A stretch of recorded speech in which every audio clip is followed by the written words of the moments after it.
ಇನ್ನು ಮಂಡ್ಯದಲ್ಲೂ ಕೂಡ ಕಾಂಗ್ರೆಸ್ ಅಭ್ಯರ್ಥಿ ಸ್ಟಾರ್ ಚಂದ್ರು ಪರ ಭರ್ಜರಿ ಪ್ರಚಾರ ನಡೆದಿದೆ. ನಾಗಮಂಗಲ ವಿಧಾನಸಭಾ ಕ್ಷೇತ್ರದಲ್ಲಿ ಮತಯಾಚಿಸಿದ್ದಾರೆ. ಬೆಳ್ಳೂರು ಪಟ್ಟಣದಿಂದ ರೋಡ್ ಶೋ ನಡೆಸಿದ್ರು. ಚಿಣ್ಯದಲ್ಲಿ ಕಾಂಗ್ರೆಸ್ ಅಭ್ಯರ್ಥಿ ಸ್ಟಾರ್ ಚಂದ್ರು ಅಬ್ಬರದ ಪ್ರಚಾರ. ಬೆಳ್ಳೂರು, ಕದಬಹಳ್ಳಿ, ಬೆಂಡಿಗನವಿಲೆ, ಅದ್ದಿಹಳ್ಳಿ, ಮಾಯಿಗೋನಹಳ್ಳಿ, ನಾಗಮಂಗಲ, ಬ್ರಹ್ಮದೇವರಹಳ್ಳಿ ಎಲ್ಲ ಭಾಗಗಳಲ್ಲೂ ಕೂಡ ಕೃಷಿ ಸಚಿವ ಚಲುವರಾಯಸ್ವಾಮಿಯವರ ಜೊತೆಗೂಡಿ ಕಾಂಗ್ರೆಸ್ ಅಭ್ಯರ್ಥಿ ಸ್ಟಾರ್ ಚಂದ್ರು ಭರ್ಜರಿ ಪ್ರಚಾರ ನಡೆಸಿದ್ದಾರೆ. ಸ್ಟಾರ್ ಚಂದ್ರುಗೆ ಹೋದಲ್ಲೆಲ್ಲ ಭಾರಿ ಸ್ವಾಗತ ಕೂಡ ಸಿಕ್ಕಿದೆ. ಪಟಾಕಿ ಸಿಡಿಸಿ ಬೃಹತ್ ಹಾರ ಹಾಕಿ ಸ್ವಾಗತಿಸಿದ್ದಾರೆ ಕಾರ್ಯಕರ್ತರು.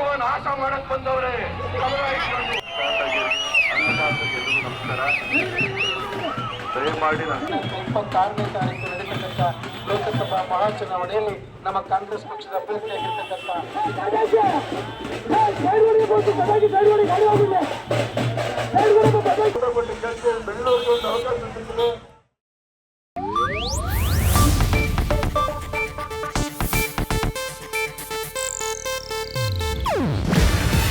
ಇದು ಏಷ್ಯಾನೆಟ್ ನ್ಯೂಸ್ ನೆಟ್ವರ್ಕ್ ಪ್ರಸ್ತುತಿ. ನೀವು ನೋಡ್ತಿದ್ದೀರಾ ಏಷ್ಯಾನೆಟ್ ಸುವರ್ಣ ನ್ಯೂಸ್.